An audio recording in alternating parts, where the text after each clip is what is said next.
हम लोग ज्यादा से ज्यादा तादाद में राम मंदिर का सहयोग कर रहे हैं। हम सभी मुसलमान आज 50 की तादाद में यहाँ है और सब लोगों ने कोई 1100, कोई 2100, कोई 500, कोई 100, सब लोग सहयोग कर रहे हैं। और भी मुसलमान भी यहाँ शक्ति सिंह के यहाँ पे आएंगे, राम मंदिर का सहयोग करेंगे।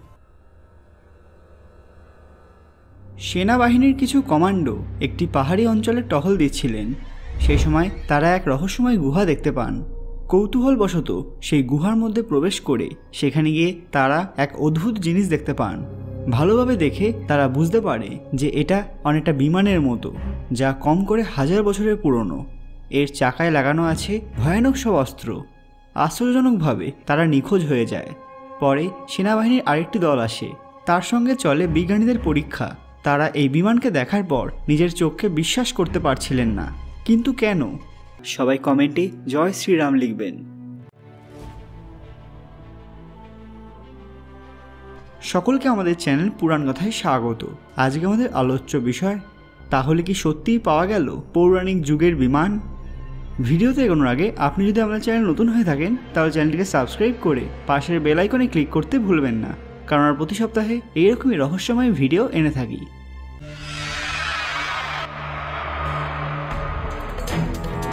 आसमान से ये पूरा इलाका ओम के आकार का दिखाई देता है।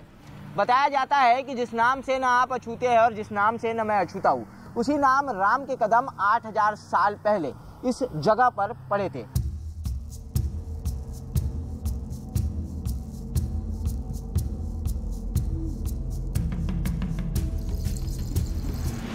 2010 সালে আফগানিস্তানে দিনের পর দিন নানান সংঘর্ষ হচ্ছিল। এই সময় আমেরিকান সেনা সেখানে এমন কিছু দেখতে পায় যা বিশ্বাস করা বেশ কঠিন। আফগানিস্তানের একটি জায়গাতে একটি প্রাচীন জিনিস আটকে ছিল।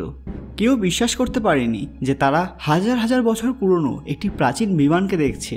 হ্যাঁ, এটা হচ্ছে সেই বিমান যার সম্পর্কে আমরা রামায়ণে অনেক ধরনের কথা শুনতে পাই। এর চাকায় লাগানো ছিল নানান ধরনের অস্ত্র, যা আগেকার দিনে যুদ্ধের সময় ব্যবহার করা হতো। এই যানটিকে পরীক্ষা করতে গেলে এর থেকে এমন আলোকরশ্মি বের হয় যে বিজ্ঞানীদের চোখ অন্ধ হয়ে যাওয়ার জোগাড় হয়। এই খবর বাইরে বের হতেই চারিদিকে কোলাহল শুরু হয়। বহু নেতা সেই জায়গা দেখতে যান। এখন প্রশ্ন হলো, সেই বিমানকে বাইরে বের করা হয়নি কেন? বন্ধুরা, আপনারা জানলে অবাক হবেন যে সেই জায়গাটি ইলেকট্রোম্যাগনেটিক ওয়েভে ভর্তি ছিল। ওই সীমার মধ্যে যে ব্যক্তি প্রবেশ করে সেই অদৃশ্য হয়ে যায় অথবা নিখোঁজ হয়ে যায়। আমেরিকান সেনা সেই সীমার মধ্যে প্রবেশ করে বিমানটিকে বের করার চেষ্টা করেছিল, কিন্তু সেই 8 জন জওয়ান কোথায় চলে গেল এর উত্তর কারো কাছে নেই। আধিকারিকরা মনে করেন হয় তারা অদৃশ্য হয়ে গেছেন অথবা মারা গেছেন। এই ঘটনার পর রাশিয়ান ফরেন ইন্টেলিজেন্স সার্ভিস এই জায়গার রহস্য ভেদ করার চেষ্টা করে। তারা মনে করেন যে এই বিমান মহাভারত কালের সঙ্গে সম্পর্কিত।